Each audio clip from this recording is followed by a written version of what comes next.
aguantamos la campaña mundial. Estoicamente aguantamos la violencia terrorista y criminal. Y aquí estamos, un país en paz.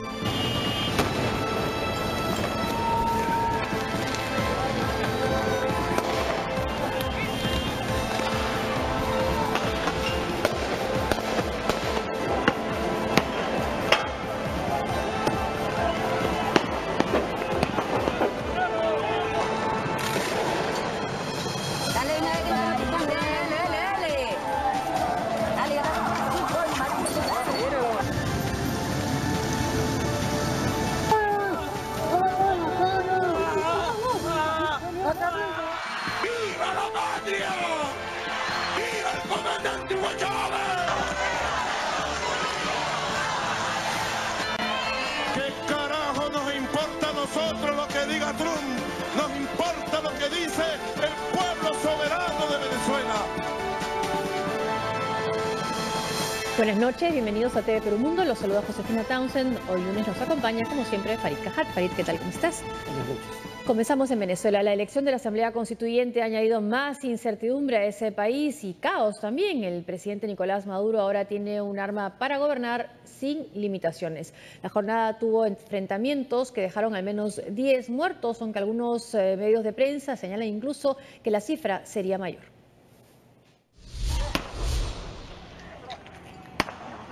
Tensión y focos violentos fue el panorama que se registró durante las elecciones para la Asamblea Constituyente. En Altamira, una explosión provocó el incendio de 7 motos y dejó heridos a varios civiles y funcionarios. En otros puntos de la capital, la Guardia y Policía Nacional impidieron la concentración de los opositores. Al menos 10 personas perdieron la vida y el Ministerio Público ya ha ordenado investigar estos casos. Sin la cobertura de la prensa independiente, el oficialismo aseguraba el domingo que más de 8 millones de personas habían acudido a las urnas. Tenemos la participación del 41.53% del padrón electoral de Venezuela. Para un 8.089.320 venezolanos que se pronunciaron en relación a la oferta electoral. Estas cifras serían similares a las que obtuvo Hugo Chávez en el 2012, pero los opositores remarcan que hubo ausentismo en varias mesas. Es inconcebible que ayer el gobierno haya tenido mayores votos que cuando ganó Chávez, que cuando ganó Maduro, y todas las colas, particularmente donde yo vivo, en Guanaja y Guatire, todos los centros de elección eran desiertos.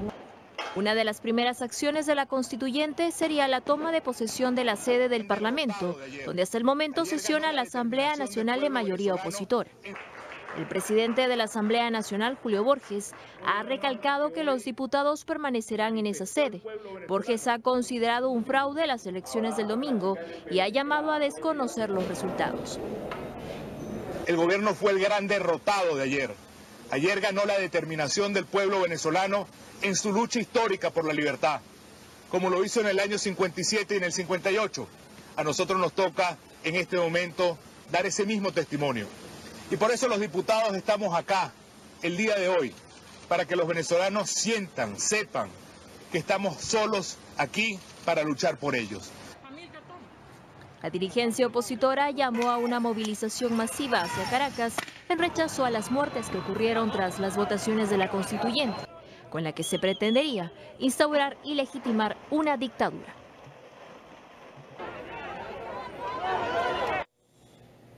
Bueno, ¿qué cambia en Venezuela después de la realización de esas elecciones tan cuestionadas? ¿Tiene más poder Maduro?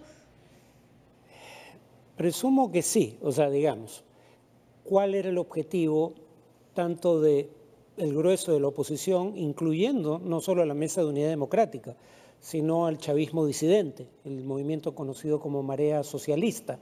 El propósito era evitar que estas elecciones se realizaran, y en el caso de Marea Socialista llamaron a no votar, o si se era forzado a votar, que sería un tema discutido también, votar nulo. Y en cuanto a los países que respaldan a la oposición venezolana, o en todo caso respaldan la restauración del orden democrático, que sería la forma en que ellos lo pondrían, también tenían como objetivo evitar que este evento ocurra. El evento ocurrió, luego entonces podría decirse que es un logro del gobierno, sobre todo porque ahora, aunque sea cuestionable que hayan votado 8 millones de personas como alega el gobierno, el argumento de Maduro va a ser: yo ya estoy atado de manos, esto ya no depende de mi voluntad, el pueblo se ha pronunciado y yo no tengo la autoridad para, digamos, revocar una decisión surgida del mandato popular. Reitero, eso es cuestionable. ¿Cuán popular es? Eso es lo que es cuestionable. Eso es absolutamente cuestionable, estoy de acuerdo. Pero en todo caso es el tipo de argumento que probablemente empieza a plantear a partir de ahora. Y el tema es, va a negociar desde una posición de fuerza, única y exclusivamente en el sentido siguiente: sacó adelante un proyecto que todos aquellos que se oponían a él querían evitar. El Parlamento y el Ministerio Público, hablando si tiene más o menos poder Nicolás Maduro, se encuentran en la mira del presidente Maduro tras la elección de esta constituyente, esta cuestionada elección. Maduro aseguró que la nueva Asamblea Nacional, que tomará el poder próximamente, podría intervenir y reestructurar instituciones que llamó en crisis, como la Fiscalía. ¿Qué creen ustedes que debe hacer la constituyente con la Fiscalía General? Reestructurarla de inmediato, declararla de emergencia y tomar el mando para que haya justicia. Es mi opinión modesta y humilde. Vamos ahora a la reacción de la fiscal. Luisa Ortega informó que ha ordenado el inicio de una investigación penal por delito de lesa humanidad cometido por el gobierno durante la elección del domingo. Ortega Díaz aseguró que ha recibido denuncias de ciudadanos que fueron obligados a votar bajo la advertencia de perder beneficios sociales. Ordené el inicio de una investigación penal. Pero si se cumplen las amenazas a través de las órdenes que ha dado el presidente a la constituyente presidencial, estoy evaluando acudir a instancias internacionales, porque los delitos de lesa humanidad los pueden conocer los organismos internacionales. No va a sorprender que si se llegue a instalar esa Asamblea Constituyente, su primera decisión sea sacar de su puesto a la fiscal Luisa Ortega. Bueno, digamos, supuestamente el pueblo fue el que se pronunció, pero el gobierno ya dijo qué va a hacer la Asamblea Constituyente, sí, ¿no? Dónde va a sesionar, tiene facultades legislativas, va a sesionar en el lugar de la Asamblea Nacional. O sea, lo van a desalojar. Y ya ha dicho que probablemente una de sus primeras decisiones sea cambiar a la fiscal general. Solo para poner esto de la votación en perspectiva, el gobierno alega que logró convocar más de 8 millones de votantes. ¿Por qué esa cifra es significativa? Porque Maduro fue elegido presidente el año 2013 con 7,5 millones de votos a favor. Entonces, es difícil creer que después de 4 años en donde el producto cayó sistemáticamente cada uno de los 4 años desde la elección de Maduro, y va a volver a caer este año. El año pasado, algunos cálculos estiman que cayó en 18%. O sea, la economía se contrajo en 18%. Este año se calcula, según el Fondo Monetario Internacional, que se va a contraer en 7,4%. La inflación el año pasado superó el 700%. El Fondo Monetario Internacional prevé que este año también se va a superar el 700%. O sea, habría que creer que, habiendo sido elegido con 7,5 millones de votos, tras 4 años de descalabro económico, sacó aún más votación que la primera vez, ¿no?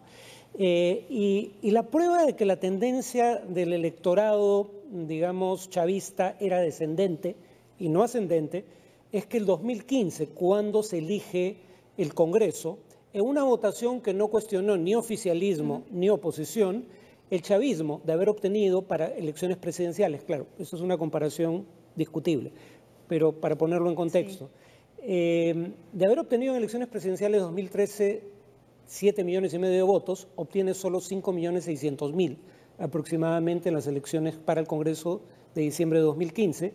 Y repito, la economía no ha hecho sino deteriorarse desde entonces, y habría que suponer que pese a ello, porque se supone que además virtualmente todos aquellos que fueron a votar habrían votado por candidatos oficialistas, no había otra opción, ha aumentado su votación. Como dijo el propio Maduro, esta es la mayor votación obtenida por el chavismo en 18 años, en el peor momento, sin Chávez. Realmente es verosímil. Claro, lo que estoy diciendo no es prueba, digamos, definitiva de nada, pero no suena razonable. Y además, tomando en cuenta otros elementos, ¿por qué no se han animado a lo que les correspondía hacer por ley, que era convocar elecciones regionales y municipales? Y tampoco dieron paso al referéndum, que también hubiera demostrado cuál era el nivel de popularidad de Nicolás Maduro. Y sí han visto, bueno, esta elección que por las reglas mismas bajo las cuales fue convocada, difícilmente puede representar la voluntad popular, ¿no? No, claro. Digamos, el referendo revocatorio es un ejemplo de cómo el gobierno ahora rehuye el voto popular. La oposición obtiene en diciembre de 2015, en las elecciones para renovar el Parlamento, 7.800.000 votos aproximadamente. Según el Consejo Nacional Electoral, sin embargo, no fue capaz de reunir 200.000 firmas para iniciar el proceso para convocar un referendo revocatorio. De 7.800.000 votos obtenidos, en los meses subsiguientes no obtienen 200.000 firmas. Eso no es creíble. Lo que el gobierno sabía, y lo revelaban las encuestas, es que iba a perder un referendo revocatorio. A diferencia de Chávez, que introdujo el mecanismo en la Constitución y sí aceptó ir al referendo y lo ganó. En cuanto a lo que mencionabas del sistema de votación, el sistema de votación era un representante había representantes de base territorial y de base sectorial. Era un representante de base territorial por cada municipio del país y 2 por cada capital de estado. Uno diría, suena razonable, salvo por detalles como el siguiente. El distrito capital, que incluye buena parte de la ciudad de Caracas, el año 2015 tuvo en diciembre, para las elecciones del Congreso, tuvo registrados para votar o habilitados para votar cerca de 1.700.000 electores. El departamento de Amazonas tenía habilitados para votar en diciembre de 2015 102.000 electores. 1.700.000 contra 102.000. ¿Cuántos miembros de la Constituyente elegía este 1.700.000 caraqueños? 7. ¿Cuántos elegían 102.000 votantes de Amazonas? 8. O sea, un voto de Amazonas valía 18 veces un voto de Caracas. Y eso sin mencionar, en Caracas hay más resistencia al gobierno. Bueno, Amazonas ya no es bastión oficialista. No, sacó un representante que después fue cuestionado por el mismo oficialismo en la asamblea actual. Exacto, pero solía ser bastión oficialista y es representativo del tipo de estados rurales en donde el chavismo tiene más votación, pero donde hay mucho menos votantes. Entonces lo sobrerepresenta. Según el país, yo no sé a qué caso se refiere, pero el caso que acabo de dar lo he revisado, es 18-1 la proporción. Según el país hay casos en donde la desproporción es de 26-1. O sea, un voto emitido en un lugar donde suele tener mayoría la oposición vale la 26ª parte que un voto emitido en un bastión oficialista. Y eso en la votación, digamos, sobre base territorial. Además está la votación por sectores sociales. ¿Cuál es el problema con eso? Que eso no está en la Constitución. Luego, entonces, ¿cómo se define quiénes pueden ser candidatos para representar a los trabajadores sindicalizados, por ejemplo, que era uno de los grupos? Los sectores. Lo decide el gobierno virtualmente de manera discrecional. O sea, esto no era una elección democrática. No, pero van con sus pesos pesados, eso sí. Sí. Todos aquellos que han sido leales han sido premiados con un puesto en la Constitución. Y ahí puede haber un problema. Con una candidatura, cuando menos. Que después veremos, porque tiene ahora más poder Diosdado Cabello. También es un tema que podemos seguir viendo, a ver cómo se desarrolla esa. Bueno, porque supuestamente hablan de una rivalidad, ¿no? Washington también respondió con severidad a la elección de la Asamblea Nacional Constituyente y decidió sancionar directamente al presidente Nicolás Maduro, congelando sus cuentas en Estados Unidos y prohibiéndole hacer negocios con ciudadanos y entidades de ese país. Hace algunos días, la administración de Donald Trump aplicó nuevas sanciones contra 13 altos cargos y amenazó con penalizar sectores comerciales, entre ellos la compra de petróleo venezolano, algo que no ha hecho en este anuncio. La administración Trump ha instado al régimen del presidente Maduro a respetar la Constitución de Venezuela, a respetar el papel y las autoridades de la Asamblea constitucionalmente elegida, celebrar elecciones libres y justas, atender las necesidades humanitarias del pueblo venezolano. El régimen se ha negado a prestar atención a este llamamiento y sus acciones recientes. culminaron en la escandalosa toma de poder absoluto a través de la falsa elección de la Asamblea Nacional Constituyente.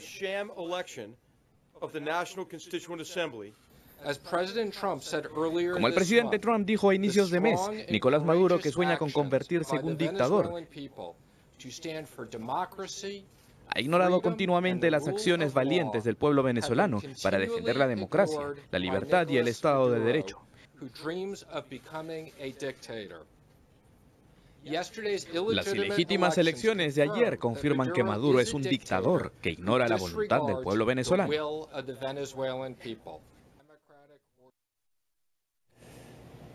El asesor de Seguridad Nacional y general H.R. McMaster también dijo que Nicolás Maduro es ahora un dictador, no es solo un mal gobernante. Y el secretario del Tesoro, también que lo hemos escuchado, estuvo presente, fue en una conferencia de prensa en la Casa Blanca para darnos una idea del tema, cómo se está tocando después de la Asamblea Constituyente en Venezuela, en Washington. Y además se dio una conferencia de prensa que todos estaban atentos porque querían esperar las reacciones del gobierno frente a al despido de un personaje de la Casa Blanca. Pero bueno, hubo largo tiempo dedicado al caso venezolano. La noticia es que la sanción es contra Nicolás Maduro, no hay sanciones que tengan que ver con el petróleo. ¿Cuánto va a afectar o no va a afectar a la crisis venezolana estas decisiones? No se sabe si tiene cuentas, si las tiene a su nombre. Bueno, ¿qué significa? Tendría, igual que las sanciones anteriores a 13 miembros del gobierno, tiene significado cuando se trata de suscribir algún tipo de acuerdo que requiera aprobación presidencial. Porque Nicolás Maduro, además de un individuo, ciudadano venezolano, es presidente del país.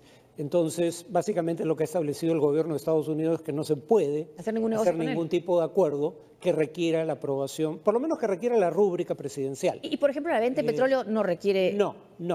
Claro, ahí el tema es, siempre se puede cambiar el reglamento para que sea alguien más el que firme, pero al menos Maduro no puede firmar ningún acuerdo que involucre entidades o individuos o ciudadanos de los Estados Unidos.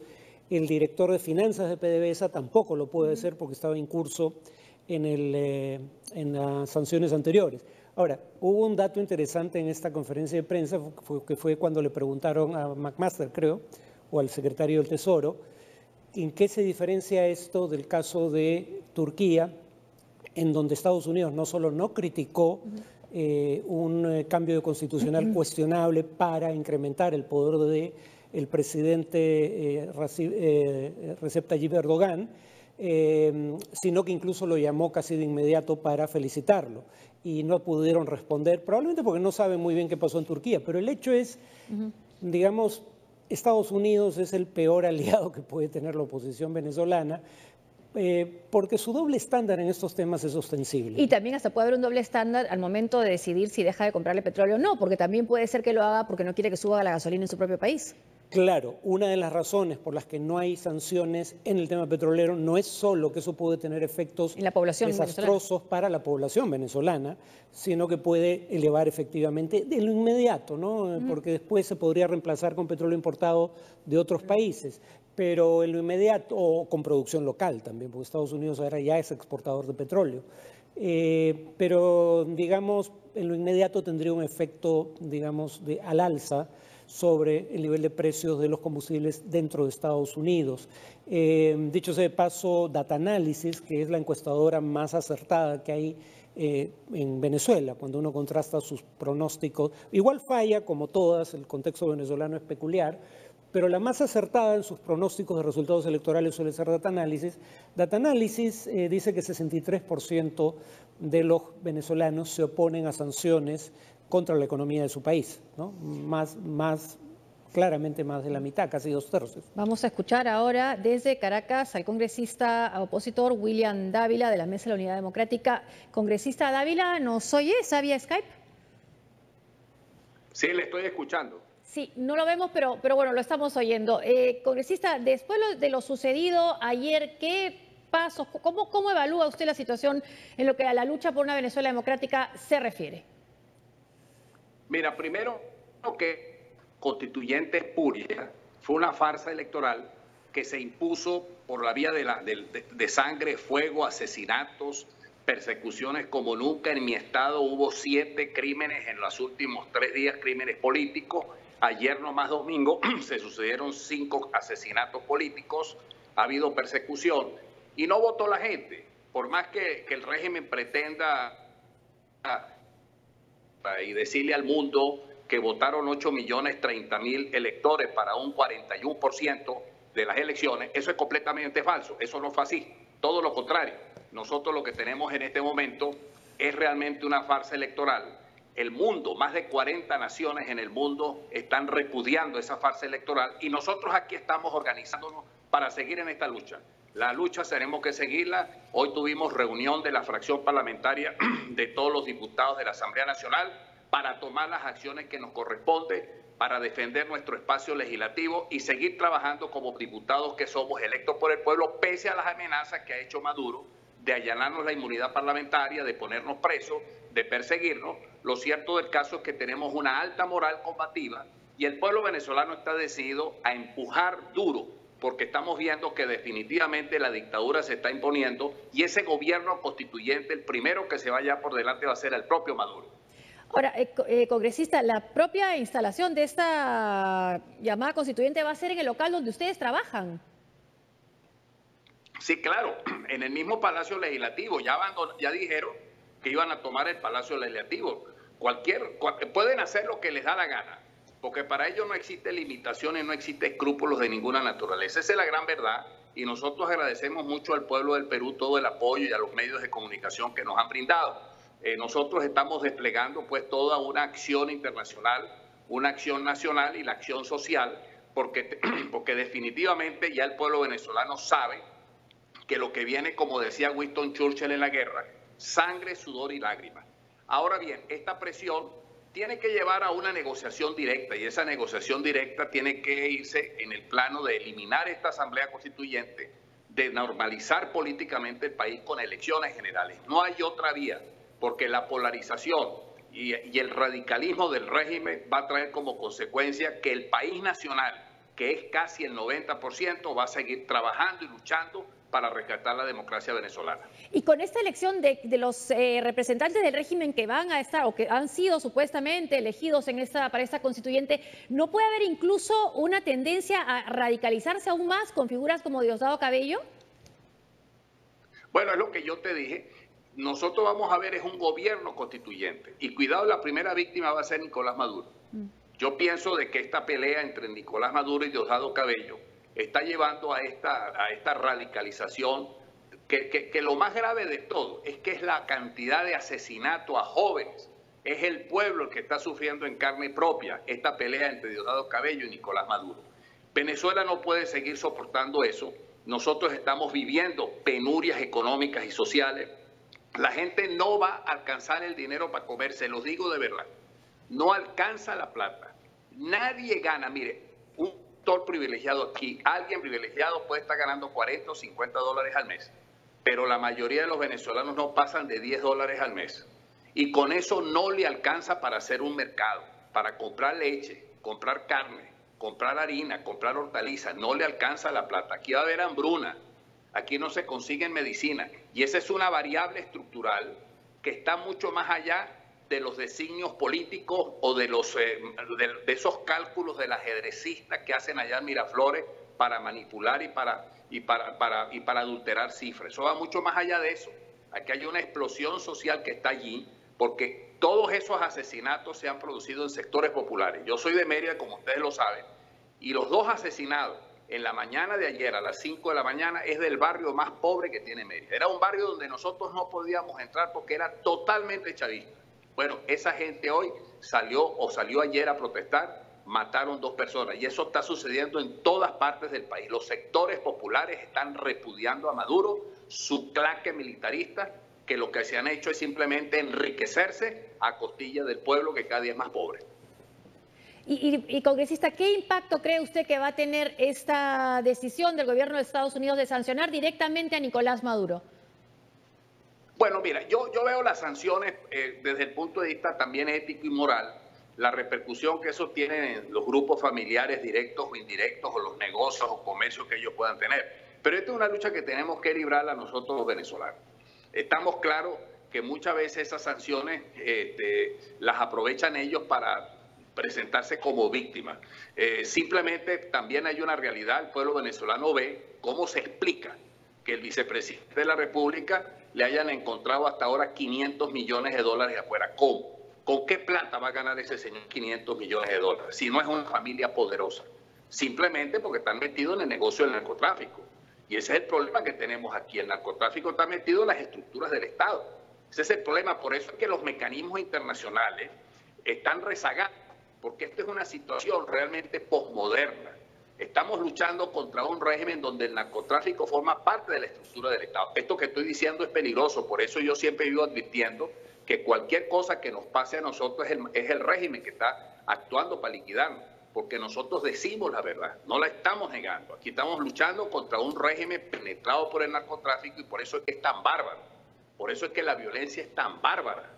Y por eso es que los propios militares son los que están sosteniendo este régimen, porque ellos están mezclados en ese negocio, están involucrados en ese negocio. Entonces, estas medidas contribuyen a que se deteriore desde el punto de vista ético y moral la majestad que debería de tener un funcionario alto del Estado. Ya la gente los ve como unos tipos que se han aprovechado del petróleo, que tienen los dineros afuera, que se han hecho millonarios y tienen sus hijos y sus familiares afuera, mientras que la gente aquí en Venezuela le cuesta comprar pan, o le cuesta comprar leche, o mejor dicho, le cuesta tomar leche. Aquí los índices de morbo y mortalidad infantil han venido creciendo. Y eso solamente ocurre porque hay desnutrición, no hay atención médica, los neonatos se mueren porque no hay manera de atenderlos en los hospitales, y esa realidad va mucho más allá de esas estrategias políticas que maneja Maduro, Diosdado Cabello y su burocracia militarista. Congresista, muchas gracias por estar con nosotros aquí en el Perú, en TV Perú Mundo, desde Caracas, Venezuela. Gracias por su participación. A la orden siempre. Gracias. El congresista de la Mesa de la Unidad Democrática, William Dávila, conversando con nosotros desde Caracas. Bueno, este tema del narcotráfico y los regímenes dictatoriales o autoritarios ya lo hemos vivido acá, ¿no? Porque también fue muy difícil que cayera el régimen de Fujimori y Montesinos, porque también había presencia fuerte del narcotráfico. Recordemos las declaraciones del narcotraficante Vaticano. Claro, que declaró en un juicio, o sea, no ante la prensa, en un juicio, que él le daba un soborno mensual, si mal no recuerdo, de $50.000 a Vladimiro Montesinos. Y de ahí desapareció de escena por un tiempo y reapareció desdiciéndose. Según dice él, fue drogado, lo dice ahora que ya está libre, pero digamos, claramente no estaba en sus cabales. Se encontró droga en el avión presidencial. Para no hablar de que también se encontró droga ya terminado el gobierno, muchos años después del gobierno de Fujimori, en los almacenes de uno de sus hijos, dos de sus hijos de hecho, y que el secretario general de su partido es acusado o es investigado. Por la DEA. Investigado por la DEA por presunto lavado de dólares de procedencia ilegal, ¿no? En el caso de Venezuela, quien afirma que hay miembros del gobierno y de las Fuerzas Armadas vinculados al narcotráfico son juzgados estadounidenses. O sea, uno puede legítimamente cuestionar lo que diga el gobierno de los Estados Unidos alegando que hay una agenda política detrás de ello, pero también formulan este tipo de cargos, y entre otros contra dos sobrinos de la primera dama, jueces estadounidenses. En honor a la verdad, en el caso del vicepresidente, el dinero que se ha encontrado y se ha congelado, las cuentas que se han congelado o activos, no están a su nombre. Lo que pasa es que el gobierno de los Estados Unidos alega que la persona cuyo nombre están es un testaferro del vicepresidente. Ahora, difícilmente también que pongan a su nombre. Ah, no, claro, claro. O sea, si eres vicepresidente del gobierno chavista de Venezuela y tu dinero está en cuentas en los Estados Unidos, necesitas asesoría o atención psiquiátrica. La Cancillería peruana convocó a una reunión de ministros de Relaciones Exteriores que se realizará en Torre Tagle el martes 8 de agosto para evaluar la situación venezolana, agravada ahora con esta convocatoria de la llamada Asamblea Constituyente, que ya para muchos, incluso los países incluso que están convocando a esta reunión, como el Perú, se ha visto alterado con lo sucedido ayer. Van a ir los cancilleres de Argentina, Brasil, Canadá, Chile, Colombia, Costa Rica, Guatemala, Honduras, México, Panamá y Paraguay. ¿Quién apoya entonces lo sucedido ayer, no sé llamarlo elección? Nicaragua y El Salvador. Nicaragua, creo que No recuerdo con precisión si se pronunciaron, creo que eran 5 países. Nicaragua, El Salvador, Bolivia. Bolivia, claro. Se me pasa alguno. En todo caso, Ecuador, sí, también creo. Pero en todo caso, gobiernos como el actual gobierno del Ecuador lo plantean como un tema de política interna. O sea, claro, también es cierto que es discutible en qué medida esto puede ser un legítimo tema de política internacional. Yo creo que lo es, entre otras razones, porque Venezuela se ha acogido a la Carta Democrática Interamericana. Lo hizo el gobierno de Hugo Chávez, no lo hizo otro gobierno. Y bajo los términos de la Carta Democrática Interamericana, ha violado, digamos, el orden democrático. Habría que recordar que algunos dicen, bueno, pero esto no tiene precedentes. Sí tiene precedentes. La primera vez que se invocó la Carta Democrática Interamericana por parte del Consejo Permanente de la OEA fue precisamente durante el golpe de Estado contra Hugo Chávez en el año 2002. Estados Unidos, para vergüenza del gobierno de Bush, tomó una actitud complaciente con el golpe, pero la mayoría de países de América Latina se puso del lado de Hugo Chávez. O sea, que no se diga que esto no tiene precedentes. Cuando se invocó en el pasado la Carta Democrática Interamericana, en los casos más importantes, fue a favor de gobiernos de izquierda. Fue Chávez el 2002 y Zelaya el 2009, cuando fue derrocado a través de un golpe de Estado en Honduras. E incluso en el caso de Honduras, el gobierno hondureño, producto del golpe, fue separado de la Organización de Estados Americanos, como establece la Carta Democrática Interamericana, en tanto no se restableciera el orden democrático. Eso tiene un antecedente, también dio origen ese tipo de sanciones a un diálogo entre el presidente depuesto y el gobierno golpista. No llegó finalmente a buen puerto, pero en todo caso hubo elecciones que un poco restablecen el orden constitucional. Y al chavismo tampoco le molestó la reacción internacional, sino al contrario, ¿no? Cuando ganó por muy poco a Enrique Capriles y hubo una reunión acá en Lima. Claro, y en ese momento no hubo ninguna crítica sustantiva por parte de los gobiernos de la región. Antes de irnos al corte, los 5 países que decías que están a favor de la Asamblea o la reconocen, esta llamada Asamblea Nacional Constituyente: Rusia, Bolivia, El Salvador, Nicaragua, Ecuador. Que nos faltaba era Rusia en contra, Estados Unidos, la Unión Europea, Chile, el Perú, Canadá, México, Brasil y Colombia. Claro, digamos que en principio uno podría decir, ¿por qué me tengo que pronunciar por lo que pasa dentro de otro país? Es un tema interno. En ese sentido, la mayoría de países no han emitido pronunciamiento. Pero en el caso de los países de América Latina y el Caribe, pero también de Canadá y Estados Unidos, reitero, está el tema de la Carta Democrática Interamericana y y ese es un tema digamos, de interés común dentro de la OEA. Una pausa y al volver.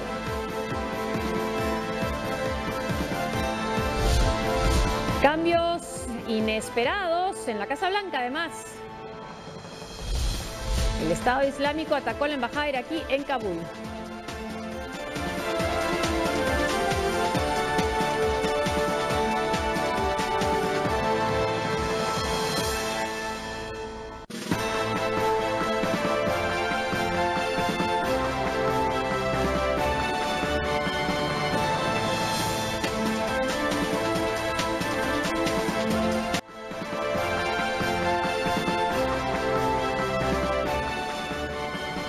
El presidente Donald Trump se reunió este lunes con su nuevo jefe personal, John Kelly, luego de la renuncia obligada de Reince Priebus, quien no se ajustó al estilo del mandatario y estuvo en medio de numerosas luchas internas durante los meses que tuvo en el cargo, 6, según la fuente de agencia de noticias Reuters. Hasta la semana pasada, el general Kelly era secretario de Seguridad Nacional y principal figura en las políticas fronterizas y migratorias de Donald Trump. En Washington, Kelly es muy respetado y reemplazar a Priebus es una muestra más de que el presidente Trump insiste en hacer a un lado lo que se conoce como el establishment republicano de la Casa Blanca. Estamos partiendo de una muy buena base. Creo que el general Kelly será uno de los más grandes de todos los tiempos y pasaremos un buen rato, pero mucho más importante, trabajaremos duro y haremos que Estados Unidos vuelva a ser genial. Todo se trata de eso. Es bueno tenerlo a bordo, general. Muchas gracias. La primera decisión de Kelly ha sido separar, según ha trascendido, al director de comunicaciones de la Casa Blanca, Anthony Scaramucci, designado hace apenas 10 días. De acuerdo con la declaración de la administración Trump, hemos escuchado hablar a vocera de prensa, Scaramucci consideró que era mejor darle a John Kelly una pizarra limpia y la capacidad de construir su propio equipo. Scaramucci estuvo envuelto en una polémica en los últimos días tras acusar al destituido Priebus de ser la fuente de las filtraciones en la administración Trump a la prensa. Además, lo llamó paranoico esquizofrénico durante una entrevista con un periodista de la revista The New Yorker, entre otros adjetivos que no pueden ser dichos en señal abierta o en televisión. Escuchemos. El presidente ciertamente sintió que los comentarios de Anthony eran inapropiados para una persona en esa posición y no quería cargar al general Kelly con esa línea de sucesión. Como creo que hemos aclarado unas cuantas veces en los últimos días a varios de ustedes de manera individual, el general Kelly tiene toda la autoridad para operar dentro de la Casa Blanca y todo el personal se reportará a él. Bueno, Scaramucci ha durado poquitísimo, ¿no? Y la razón parece fundamental ha sido esta entrevista con la revista The New Yorker, ¿no? Que los adjetivos que decía contra Priebus en realidad eran nada comparado con el resto de la entrevista. Incluso en un programa vulgar serían irreproducibles, pero bueno. Hay el tema de que Scaramucci era, digamos, Trump con esteroides, ¿no? Y en ese sentido, algunos decían, bueno, tiene el mismo estilo de Trump durante la campaña, el Trump más áspero. El problema es que ya no solo se peleaba con los rivales de Trump, se empezó a pelear con los asesores de Trump en la Casa Blanca, con el jefe de gabinete de la Casa Blanca, con el principal asesor político, Bannon, del cual dijo que practica la autofelación y el término fue bastante menos elegante. Sí. Y además, y eso es lo que algunos mencionan también respecto a esta destitución, solo puede haber un Trump en la Casa Blanca. Era muy llamativo. Era demasiado claro. Hay una persona, un periodista del Bloomberg, la revista Bloomberg, que acaba de sacar un libro sobre Steve Bannon, y dice, una de las cosas que le ha permitido a Bannon tener el oído de Trump es que Bannon entendió muy temprano que no debió opacar a su jefe, sí, que Trump no acepta que nadie le haga sombra. Y Scaramucci llamaba más la atención que el propio Trump. Era peor que el propio Trump en plena campaña, ya no de Trump, claro, diciendo cosas, además mandándose la parte con cosas que probablemente no sean ciertas, porque decía, a mí lo que me desagrada de Washington, refiriéndose a la clase política, es que aquí te apuñalan por la espalda, en el barrio del que yo vengo apuñalamos de frente. ¿En Wall Street? No, pero lo curioso es que ahí se refería más bien a...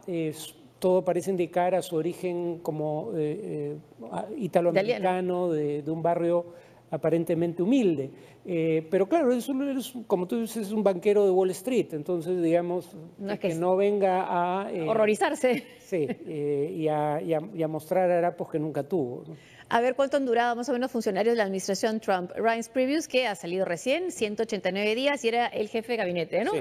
Republicano, representaba, digamos, al partido en la Casa Blanca. Sean Spicer, que se hizo famoso por su representación en los programas cómicos, y era vocero, ¿no?, de la Casa Blanca, 183 días. Mike Dube, que yo no me acordaba de él, fue jefe de comunicaciones, lo tuve que googlear, porque la verdad es que fue muy corto y pocas cosas se dijeron de él, pero que también representaba a los republicanos. Michael Flynn, el general Flynn, 23 días, que salió primero en salir por el Russiagate, ¿no? El escándalo de la participación rusa en las elecciones. Y finalmente Anthony Scaramucci, 10 días. Veamos cómo le va un récord al general Kelly. Una pausa y al volver. El gobierno ecuatoriano declara en crisis su economía. Además, un salto espectacular desde el Huascarán.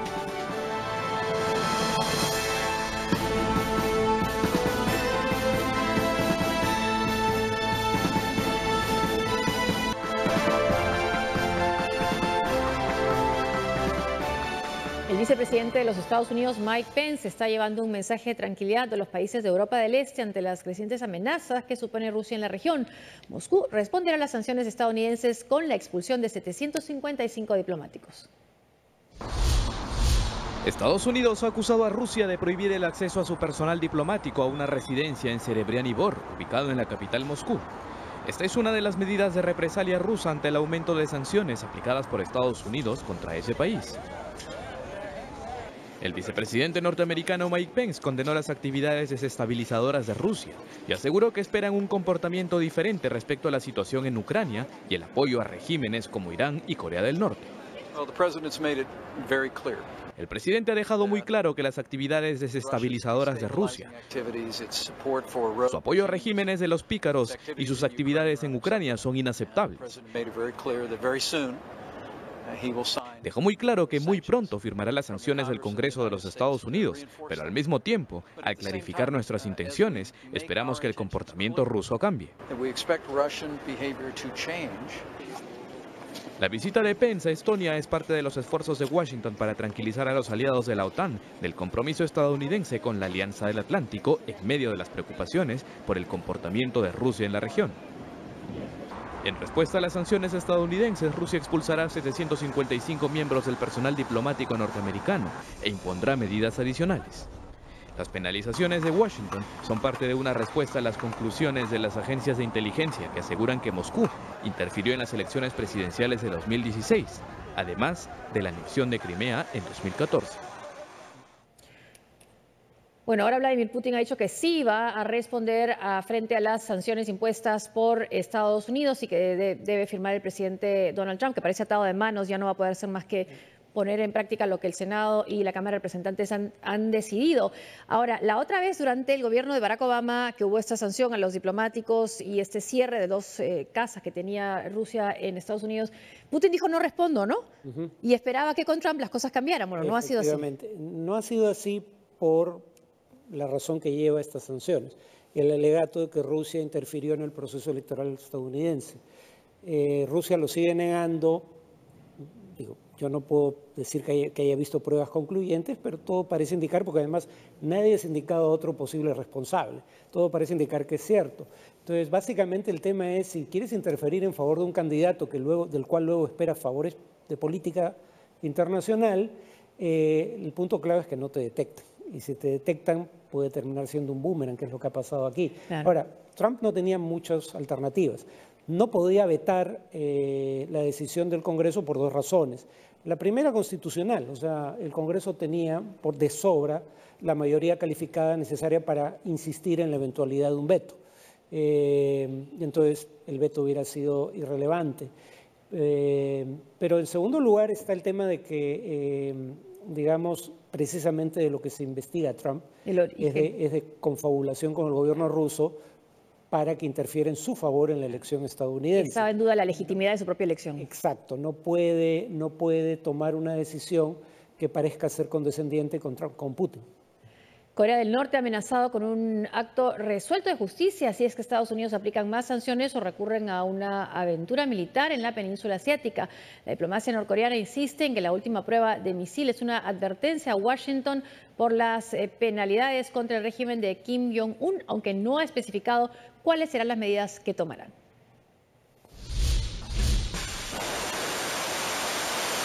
El lanzamiento del misil balístico intercontinental norcoreano continúa inflamando la crisis en la península.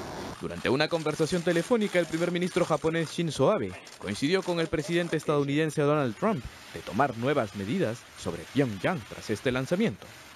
Haremos todo lo posible para proteger la seguridad de nuestros ciudadanos contra la amenaza de Corea del Norte. Desde Estonia, el vicepresidente estadounidense Mike Pence tildó de inaceptables las provocaciones del régimen de Kim Jong-un e insistió en que este programa nuclear debe terminar. Las continuas provocaciones por parte del régimen delincuente en Corea del Norte son inaceptables y los Estados Unidos de América continuarán apoyando a las naciones de la región y de todo el mundo para aislar más a Corea del Norte, diplomática y económicamente.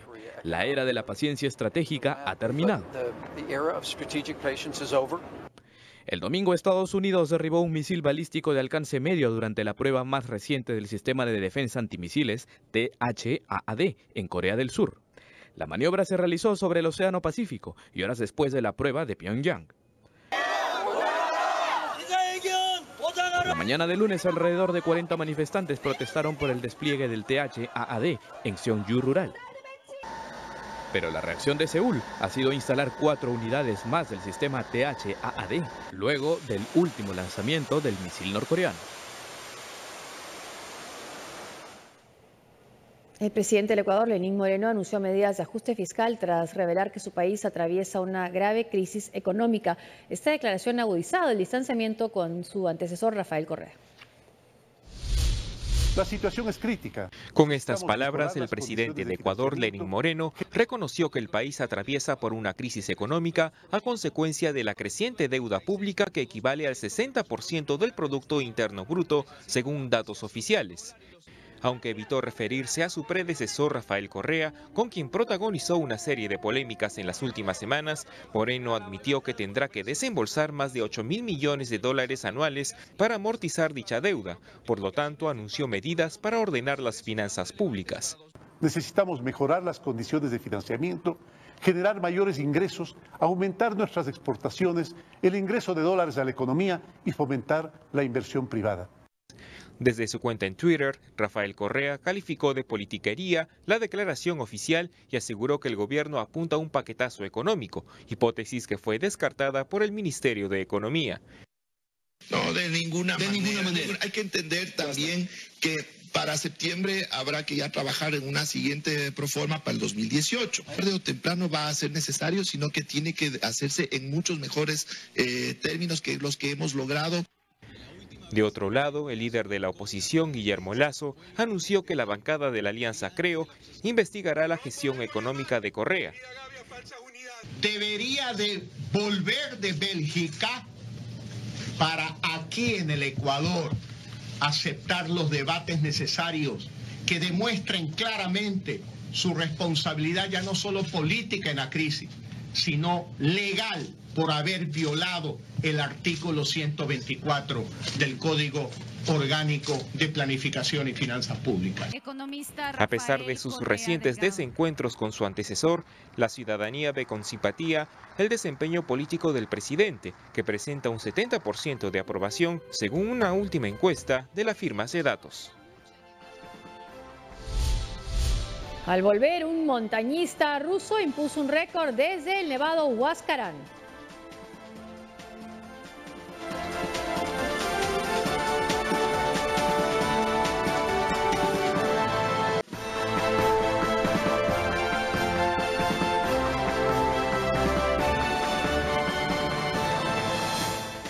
El cine está de luto. El actor y escritor estadounidense Sam Shepard murió a los 73 años en su rancho de Kentucky por una enfermedad, veamos, que lo quejaba hace tiempo. Sam Shepard ha fallecido. El actor, escritor y dramaturgo estadounidense tenía 73 años y padecía una enfermedad neurodegenerativa. El actor se dio a conocer en películas como Elegidos para la Gloria, El niño y el fugitivo o Black Hawk Derribado. Días del cielo marcó el inicio de su colaboración con Terrence Malick. Shepard escribió el guión de París, Texas de Wim Wenders, Palma de Oro de Cannes en 1984. Su faceta de escritor era menos conocida, aunque fue premiado con el Pulitzer por su obra Barrier Child. Además, colaboró junto a Bob Dylan y escribió obras de teatro y relatos de corte minimalista. En la muerte de Shepard se ha sumado la de Jeanne Moreau, una de las actrices emblemáticas del cine francés y musa de la nueva ola. Murió en París a los 89 años. Moreau actuó en más de un centenar de películas a lo largo de 65 años de carrera, bajo la dirección de grandes como François Truffaut, Luis Buñuel y Orson Welles, que la consideraba la mejor actriz del mundo. En 1998 recibió un Oscar honorífico de su carrera y 10 años después un Super César de honor de la Academia Francesa.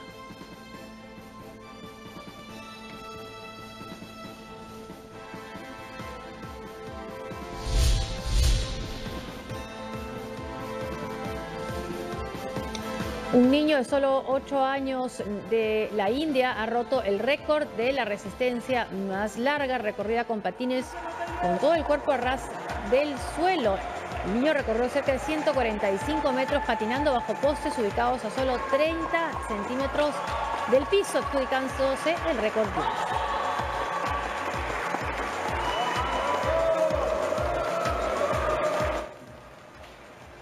El montañista ruso Valery Rosov realizó el salto base más alto en América del Sur desde la cima del Nevado Huascarán, la montaña más alta en nuestro país, con 6.768 metros sobre el nivel del mar. Este hecho forma parte de una campaña publicitaria de una marca de energizantes. Para lograr su hazaña, Rosov inició su ascenso en la noche y tuvo que lidiar con los embates del frío y, por supuesto, la falta de oxígeno. Tras llegar a la cima, Rosov saltó y aterrizó a una altitud de 4.800 metros. Rosov también saltó desde nevados como el Elbrus en Rusia, el Kilimanjaro y desde la cordillera del Himalaya.